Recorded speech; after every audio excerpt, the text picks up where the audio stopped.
حي على الفلاح.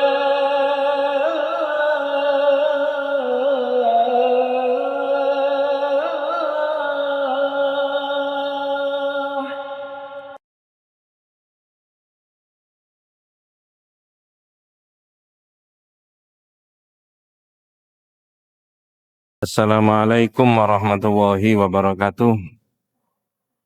Bismillahirrahmanirrahim. Innal hamdalillah nahmaduhu wa nasta'inuhu wa nastaghfiruh wa na'udzu billahi min syururi anfusina wa min sayyiati a'malina. May yahdihillahu fala mudhillalah wa may yudlil falan tajida lahu waliyyan mursyida.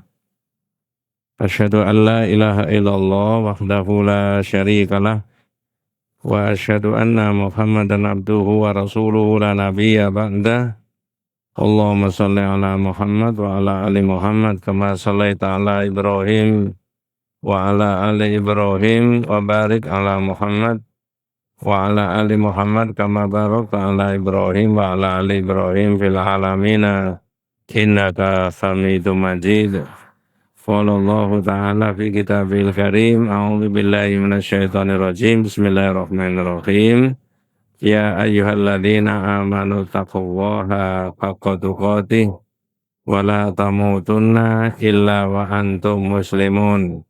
Wa qala aidan ya ayyuhalladzina amanu taqullaha wabtaghu ilaihil wasilata wajahidu fi sabilihi la'allakum tuflihun. Ma'asyiral muslimin rahimani wa rahimakumullah, usikum wa nafsiya bitaqwallahi faqad faza man ittaqa. Bapak-bapak, ibu-ibu, para jamaah yang dirahmati Allah Subhanahu wa taala, dalam sebuah nasihat tentang keagamaan, nasihat tentang tauhid, keimanan kita kepada Allah, itu ada penjelasan begini. Allahu khalaqona wa razaqona wa lam yatrukna hamalan bal arsala ilaina rasulan faman ata'ahu dakhalal jannah wa man asahu dakhalan nar. Dalam bahasa kita, nasihat itu maknanya adalah Allah yang menciptakan kita, Allah yang memberi rezeki kepada kita, dan tidak meninggalkan manusia itu terlantar. Artinya kehidupan manusia itu diurusi sama Allah SWT. Jangan sampai manusia itu dalam hidup di dunia, salah satu dari planetnya Allah itu, manusia itu menjadi terlantar. Buktinya kalau Allah itu tidak membiarkan begitu saja, adalah Allah mengutus untuk kita semuanya seorang Rasul. Bal arsala ilaina rasulan. Allah Subhanahu wa ta'ala mengutus Rasul. Faman ata'ahu dakhalal jannah wa man asahu dakhalan nar. Ada kewajiban kita untuk mentaati Rasul itu, jaminannya orang akan masuk surga. Sebaliknya, ancaman bagi orang yang tidak mau mengikuti Rasul, maka orang itu, naudzubillah min dzalik, akan dapat neraka jahanam. Nah, dalam nasihat yang berbeda lagi, itu ada penjelasan Al-Anbiya alaihi salatu wassalam, deretan para nabi itu, kana awwalu da'watihim, pertama kali dakwanya, wa akbaru hadfihim, dan tujuan yang paling agung, paling besar, fi kulli zamanin, pada setiap waktu, wa fi kulli bi'ah, dalam berbagai lingkungan.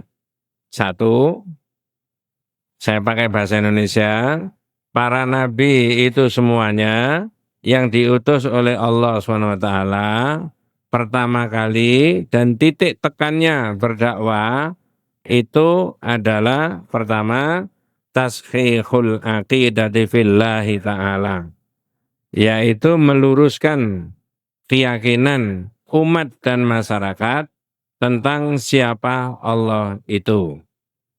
Jadi yang diilahkan itu satu-satunya adalah Allah. Itu maknanya tashihul aqidah fillahi ta'ala. Jadi tugas utama yang pertama, tugasnya Nabi itu adalah meluruskan akidah. Keyakinan-keyakinan yang bengkok dalam hidup itu diluruskan supaya keyakinan itu semuanya tertuju kepada Allah Subhanahu wa ta'ala. Satu, dua, yang kedua, tashihu sillah bainal abdi wa rabbihi. Yang kedua adalah meluruskan bagaimana cara manusia itu berhubungan antara manusia dengan Tuhannya. Jadi ada yang makna secara khusus bagaimana cara berhubungan manusia itu dengan Tuhan, dan ada yang secara umum. Berarti manusia tidak boleh membuat sendiri bagaimana caranya berhubungan manusia itu dengan Tuhan. Dalam agama kita, agama yang terakhir, itu terwujud bahwa hubungan manusia dengan Tuhan itu dalam bentuk seperti sholat, seperti haji, seperti infak, seperti menyantuni orang, seperti peduli kepada orang, itu semuanya adalah diproyeksikan dalam kaitannya hubungan antara manusia dengan Tuhan.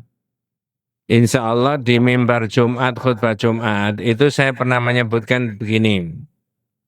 Agama Islam itu bukan agama langit semata-mata. Kalau kita pakai bahasa yang sederhana, kalau bukan agama langit semata-mata, berarti agama dunia. Inilah salah satunya keyakinan di dalam iman kita. Islam itu bisa berkembang dan umat Islam itu bisa maju, bisa bangkit, kalau salah satunya umat Islam berkeyakinan bahwa agama Islam itu bukan agama langit semata-mata, tapi juga agama dunia. Artinya sebagus-bagusnya orang sholat, sebagus-bagusnya orang zikir, kalau tidak ada nilai sosialnya, hubungan dengan orang, peduli kepada sesama, itu tidak lengkap dalam implementasi dari keagamaan. Inilah yang saya maksudkan bahwa tugas Nabi tadi sudah saya sebutkan dua. Yang pertama tashihul aqidah, yaitu meluruskan akidah fillahi ta'ala. Yang kedua tashihus sillah bainal abdi wa rabbihi. Ini yang kita mau bahas. Meluruskan bagaimana caranya manusia itu berhubungan antara manusia dengan Tuhan. Dan yang ketiga, ad-da'watu ila ikhlasid dini lillah, yaitu mengajak, Nabi itu mengajak supaya mengamalkan agama itu betul-betul ikhlas karena Allah. Tiga itulah yang bisa kita catat secara garis besar tugasnya para nabi dan para rasul diutus oleh Allah. Nah sekarang kita membahas yang diminta tadi, yaitu mencari jalan. Apa saja model jalan yang bisa ditempuh antara manusia dengan Allah. Mudah-mudahan tidak salah paham, dalam sudut pandangan iman kita, agama kita, kalau seseorang itu mau mendekatkan diri kepada Allah sedekat-dekatnya, itu agak beda dengan kalau kita ingin mendekatkan diri kepada seseorang. Seseorang yang berpengaruh, seseorang yang punya kewenangan dalam pengambilan kebijakan, kita mau mendekati orang itu berpengaruh dalam pengambilan keputusan, itu beda antara kita kepada Allah dengan kita kepada manusia. Bapak-bapak, adik-adik, kalau membawa HP yang di dalamnya ada Qur'annya, bisa ikut merespon. Saya ulangi, kalau ada membawa HP yang di dalamnya ada Qur'annya, boleh ikut merespon surat Al-Maidah ayat 35. Jadi surat Al-Maidah ayat 35 itu memerintahkan kepada seluruh orang yang beriman supaya bertakwa kepada Allah Subhanahu wa taala. Tapi kemudian versi ayat ini takwa kepada Allah itu dikaitkan dengan mencari jalan. Nah, begitu. Ini yang saya maksudkan. Ayatnya, A'udzubillahi minasyaitonirrajim, Bismillahirrahmanirrahim. Ya ayyuhalladzina amanu, wahai orang beriman, ittaqullaha, bertakwalah kepada Allah, wabtahu ilaihil wasilata, danlah carilah wasilah. Ini yang kita mau bahas. Jadi orang Islam dalam hidup zaman kapan saja, etnisnya apa saja, kualifikasi keilmuannya, strata pendidikannya sampai di mana saja, itu posisinya sama, disuruh oleh Allah untuk mendekatkan diri kepada Allah dengan mencari jalan. Di masyarakat, istilah ini adalah tawassul, wasilah. Mudah-mudahan tidak salah paham. Jadi bertakwalah kepada Allah dan carilah wasilah. Coba saya potong dulu. Saya rasa kita yang hadir di masjid ini apal. Saya tak tanya dulu kepada kita semuanya. Di doa mana kita ada menyebut kalimat wasilah? Saya ulangi, di doa di mana, doa apa ketika berdoa itu ada kata-kata, ada lafal wasilah? Jawabannya? Ini kalau pas momennya itu pasti ingat. Tapi karena ini pas tidak momennya, itu tidak ingat. Padahal semua apal itu. Allahumma rabba hadhihi da'wati tammah wassalatil qa'imah. Terusnya, ati Muhammadanil wasilah. Jadi yang di dalam hadis doa yang kita ucapkan setiap mendengar azan, selesai mendengar azan, itu tulisannya sama. Bacaannya sama, ya tajwidnya sama, tapi maknanya beda. Al-wasilah yang ada di dalam surat Al-Maidah 35 yang saya suruh buka tadi, itu jalan yang menuju ke Allah Subhanahu wa taala. Cari jalan. Ya, at-tariqatul lati yusilu ilallah. Jalan yang bisa menghubungkan manusia itu dengan Allah. Ya, sehingga panjenengan dan saya jangan punya pikiran, wis nggak pakai wasilah-wasilahan, nggak pakai jalan-jalan, langsung aja. Enggak, ada perintahnya. Tetapi wasilah yang panjenengan baca di dalam adzan itu maknanya al-qa'atu fil jannati, tempat yang khusus yang berada di surga. Makanya panjenengan berdoa, ati Muhammadanil wasilah. Belikanlah ya Rabb, ya Allah, Nabi Muhammad itu kedudukan yang tinggi di dalam surga. Mohon maaf saya potong dulu, tapi saya nggak menerangkan ini. Jangan seperti pikirannya orang yang tidak mengerti agama Islam. Kadang-kadang menuding-nuding kita, itu nabinya umat Islam belum selamat. Makanya perlu didoakan oleh umatnya seluruh dunia. Oh, tidak begitu. Umat Islam mendoakan nabinya, bahkan baca sholawat untuk nabi, itu dikandung maksud dua. Satu, bagi lisan kita yang mengucapkan seperti itu adalah nilainya ibadah. Seperti doa tadi. Seperti yang lain-lain, kita membaca Allahumma sholli ala Muhammad wa ala ali Muhammad. Itu keluar kata-kata dari lisan kita, ucapan itu dimensinya ibadah. Satu. Dua, kita membaca doa untuk Nabi, itu bukan maknanya Nabi kita tidak selamat. Tetapi apa? Meyakinkan kepada kita yang membaca bahwa Muhammad itu bukan Tuhan. Kalau Tuhan tidak perlu dibacakan doa kepadanya. Makanya dalam pelajaran tauhid yang kita pelajari yang di malam hari itu, orang Islam tidak boleh mengatakan assalamu ala Allah min ibadihi. salam untuk Allah, semoga keselamatan untuk Allah. Ini tidak boleh. Fa inna Allaha huwas salam. Karena Allah itu sumber daripada keselamatan. Tapi kalau untuk Nabi boleh, tapi maknanya apa? Bukan tidak selamat. Maknanya adalah meyakinkan iman kita yang membaca bahwa Muhammad itu bukan Tuhan. Kalau Tuhan tidak boleh dibacakan doa keselamatan kepadanya. Seperti tadi kita sholat, kemudian doanya Allahumma antas salam. Setelah selesai sholat. Sumber keselamatan itu dari Allah.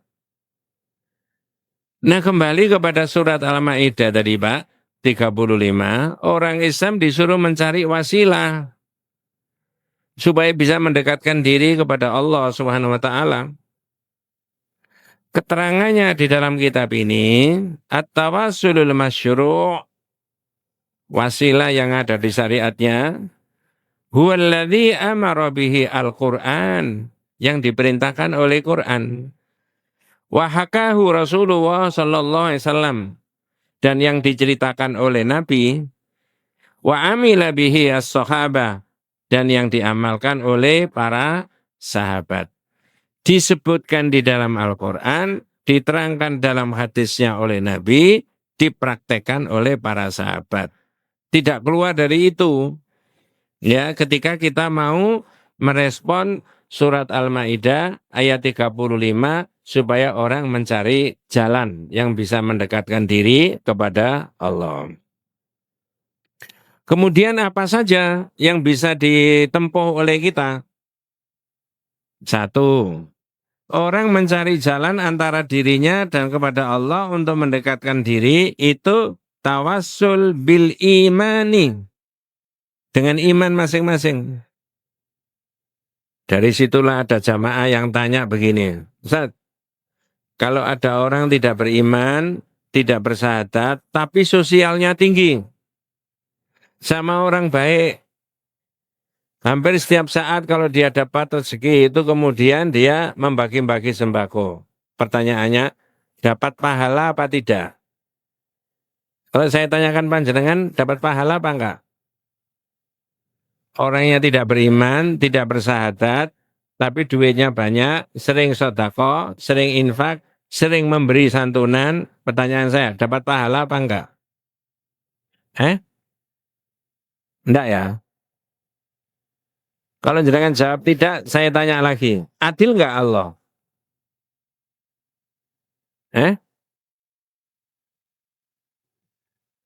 Ya tidak usah dijawab, saya jawab sendiri aja. Kita itu tidak bisa menilai keadilan Allah.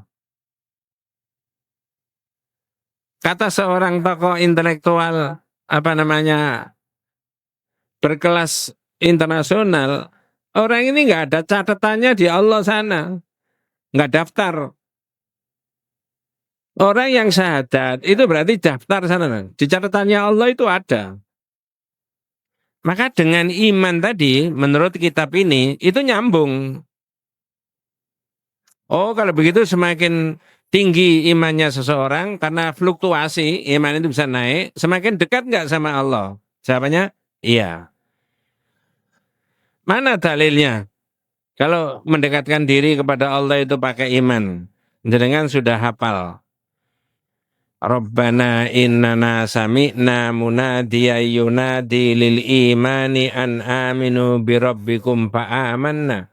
Ya Rabb, ya Tuhan kami, sesungguhnya kami telah mendengar ada orang yang menyeru agar kami beriman. Kemudian saksikanlah kami sudah beriman. Nah, kalau iman itu sudah ada diri kita, berikutnya apa yang diminta? Rabbana faghfir lana dzunubana wa kaffir anna sayyi'atina wa tawaffana ma'al abror. Ada 3 poin. Dengan iman itu tadi, nah, apalagi kalau pas grafiknya naik, maka ampuni dosa kami, hapus segala kesalahan kami, besok wafatkan kami bersama orang-orang yang baik. Wa tawaffana ma'al abror. Jadi untuk bisa sampai kepada Allah, jalan untuk bisa mendekatkan diri kepada Allah, salah satunya adalah peningkatan kualitas iman kepada Allah. Versi ayat ini. Semakin tinggi kualitas imannya, grafiknya semakin tinggi, cerminannya ada di dalam amal ibadah kita sehari-hari, semakin dekat dengan Allah Subhanahu wa taala. Satu ya. Dua, at-tawasulu bitauhidillah. Dengan lafal la ilaha illallah. Di sini diberi contoh. Nah, sebelum saya menyebutkan contohnya, ini kalau saya tanya sekian banyaknya ini bisa menjawab semuanya. Apa ada hambanya Allah? Saya ulangi, apa ada hambanya Allah yang berlari kencang menuju perahu, tapi ternyata perahu ini sudah penuh dengan muatan. Ketika perahunya berlayar, itu untuk mengurangi penumpangnya, caranya salah satunya dari penumpang diapakan? Diceburkan di laut. Ternyata ada salah seorang yang diceburkan di laut, lalu yang terjadi adalah hubungannya dengan ikan. Pertanyaan saya, ini siapa orang ini tadi? Nabi Yunus. Kata Ibnu Katsir, undiannya itu sampai 3 kali dalam tafsirnya. Undian pertama kena Nabi, undian kedua kena Nabi, undian ketiga kena Nabi. Lalu diceburkan di laut. Apa yang terjadi ketika diceburkan di laut? Pakai bahasa Indonesia yang baik dan benar. Ditelan apa dimakan? Kata Al-Quran, faltaqamahul hutu wa huwa mulim. Maka ditelan oleh ikan yang besar dalam keadaan tercela. Berikutnya, falaula annahu kana minal musabbikhin lalabitha fi batnihi ila yaumi yub'atsun. Andai kata Allah, Yunus itu enggak termasuk orang yang ahli zikir, saya biarkan di perut ikan sampai hari kiamat. Itu maknanya apa? Umat Islam menjenengan dan saya itu diwajibkan untuk berinvestasi amal soleh. Nabung. Ahli sholat malam, ahli sholat duha, ahli ikut taklim, ahli baca Quran, ahli nyantuni orang, ahli silaturahim, ahli ngopeni orang tuanya di atas rata-rata manusia pada umumnya. Luar biasa. Nah, kebaikan itu yang sudah menjadi milik kita dan menjadi merek kita, barangkali di mereknya orang lain tidak ada, naudzubillah min dzalik, ketika ada problem dan kesulitan, maka ini diaturkan kepada Allah. Ini namanya wasilah. Kalau pakai bahasa sederhana, mungkin tidak tepat, barter antara kita sama Tuhan. Ini dalam kitab ini disebutkan bitauhidillah. Dengan mentauhidkan Allah. Ayat yang saya baca tadi, dengan investasi amal soleh, menabung, punya tabungan banyak sekali. Ya. Yang ketiga, untuk bisa nyambung mencari jalan mendekatkan diri kepada Allah, jangan lupa bi asma'illah al-husna, dengan nama-nama, menyebut nama-nama Allah yang baik.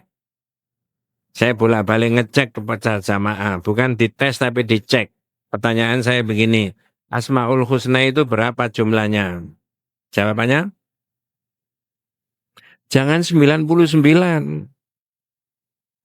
Saya tidak menerangkan itu secara panjang lebar ya, tapi sepintas saja.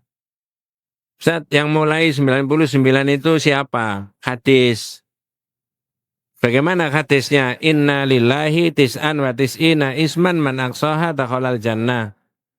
Allah itu memiliki 99 nama. Siapa yang memelihara 99 nama masuk surga. Di level adik-adik kita, anak-anak kita, itu Asmaul Husna yang 99 dihafalkan. Levelnya panjenengan, level kita diamalkan, dipelihara. Gimana caranya memelihara? Tadi berangkat dari rumah sampai di sini selamat. Kok cepat? Alhamdulillah diberi selamat oleh Allah. Yang memberi Allah. Mudah-mudahan kita disehatkan. Misalkan sakit. Zaman katanya sakit, kok cepat sembuhnya. Oh Alhamdulillah dipermudah oleh Allah sembuh. Kaitkan ke sana semuanya. Orang tangannya masih bisa mengangkat ini. Itu berarti masih diberi kekuatan sama Allah. Al-Qawiyyu. Tapi banyak orang yang salah melafalkan. Sampai di sini kok cepet tadi. Biasanya kan 4 jam, ini kok cuma 3,5 jam. Oh, drivernya hebat. Nah, drivernya yang dianu. Zaman kok cepat sembuh. Dokternya hebat, dokternya yang dipuji. Bukan lagi Allah. Itu namanya tidak memelihara Asmaul Husna itu tadi. Jadi yang 99 itu diperintahkan untuk dipelihara. Lebih dari itu, ada hadis lagi. Ya, apa hadisnya? Nabi pernah berdoa kepada Allah, memohon kepada Allah, dengan menyebut namamu yang kau ajarkan kepada salah seorang di antara hambamu, namamu yang kau tulis dalam kitabmu, namamu yang kau simpan dalam ilmumu yang gaib. Allahumma inna nas'aluka bikulli ismin huwa laka sammaita bihi nafsaka, au anzaltahu fi kitabika, au allamtahu ahadan min khalqika, awista'tharta fi ilmil ghaibi indaka. Mudah-mudahan tidak salah paham, saya tidak melanjutkan membahas mengenai Asmaul Husna jumlahnya berapa. Tapi paling tidak kita temukan dokumentasi kok di hadis bahwa laisat maksurah bi adadin muayyanin, bahwa Asmaul Husna itu tidak terbatas pada bilangan tertentu. Nah, sekarang yang kaitannya dengan tawassul itu dipakai apa? Dipakai untuk menyebut nama Allah. Mudah-mudahan tidak salah paham, surat Al-A'raf ayat 180. Sudah sering kali dibahas di kampung-kampung itu, Al-A'raf 180. Ya, apa Al-A'raf 180? Ya, Lillahil asma'ul husna fad'uuhu biha. Ya, Allah itu memiliki al-asma'ul husna. Maka bermohonlah kepada Allah dengan menyebut al-asma'ul husna. Ya. Walillahil asma'ul husna. Hanya milik Allah al-asma'ul husna fad'uuhu biha. Maka berdoalah kepada Allah dengan menyebut asma'ul husna. Jadi bisa sebelum berdoa menyebut asma'ul husna dulu. Kalau yang diminta rozak berarti ar-rozak. Kalau yang diminta keselamatan berarti as-salam. Kalau yang diminta sehat ya as-syafi. Ya. Walillahil asma'ul husna fad'uuhu biha. Wa dharul ladzina yulkhiduna fi asma'ihi sayujzauna ma kanu ya'malun. Dan milik Allah adalah asma'ul husna, maka bermohonlah kepadanya dengan menyebut asma'ul husna. Jadi kalau menyebut asma'ul husna, lanjutkan dengan minta. Kalau minta, dahului dengan menyebut asma'ul husna. Saya tidak menganalogikan ibaratnya itu seorang pak guru ya. Itu menyuruh muridnya membaca. Tidak disebut nama, dengan disebut nama itu beda. Misalkan, kamu, tidak menyentuh. Tapi kalau disebut namanya, maka menyentuh. Nama saya disebut. Nah, ini Allah juga begitu. Nama Allah disebut. Nah, begitu. Kemudian, ya, berikutnya adalah keterangannya at-tawassul bidu'a is-solihina al-akhyar. Mendekatkan diri kepada Allah itu dengan minta doanya orang-orang yang soleh yang masih hidup. Salah satunya begitu. Jadi kalau saya minta doa, Pak, minta tolong saya ada masalah, didoakan. Berarti nembus kepada Allah, minta lewat doanya orang lain. Atau saya yang mendoakan, saat minta tolong didoakan. Maka saya berdoa kepada Allah untuk kepentingan itu. Ini pernah terjadi, mudah-mudahan tidak salah paham, saya mau mengakhiri ini tapi saya ceritakan. Ketika Rasulullah masih hidup, Sayyidina Umar juga masih ada, Ibnu Abbas juga masih ada, terjadi panas terik, tidak ada hujan. Kemudian Sayyidina Umar berkenan datang ke Nabi, minta kepada Nabi supaya berdoa agar Allah berkenan menurunkan hujan. Ya, tapi ketika Rasulullah sudah wafat, terjadi panas terik kembali. Sayyidina Umar datang ke Abbas, pamannya Nabi. Tidak kembali lagi ke Nabi karena Nabi sudah wafat. Bahasa Arabnya, ya, Allahumma inna kunna natawassalu ilaika binabiyyina fatasqina. Ya Rabb, ya Allah, dulu ketika nabimu masih ada, aku berwasilah cari jalan kepadamu lewat pamannya nabimu tadi. Lalu engkau beri hujan. Ini dulu. Ketika nabimu masih ada, aku memohon kepadamu lewat nabi, maknanya nabi disuruh berdoa, lalu engkau beri hujan. Boleh. Tapi karena Rasulullah sudah wafat, periode berikutnya, wa inna kunna natawassalu ilaika bi'ammi nabiyyina faskina. Dan sekarang, saya memohon kepadamu lewat pamannya nabimu, namanya Abbas. Berikanlah kami hujan. Dari situ, dari ilmu tauhid bisa dipelajari. Mengapa Sayyidina Umar tidak datang lagi kepada Nabi? Jawabannya, sudah meninggal. Pertanyaan yang kedua, apakah Sayyidina Umar tidak tahu makamnya Rasulullah? Tentu saja tahu. Pertanyaan yang ketiga, jika diperbandingkan antara Rasulullah yang sudah wafat dengan Abbas yang masih hidup, pamannya Nabi, tingkat kesolehannya dan kedekatannya kepada Allah siapa? Jawabannya sudah jelas, Nabi. Pertanyaan terakhir, pelajaran apa yang bisa diambil dari kisahnya Umar bin Khattab?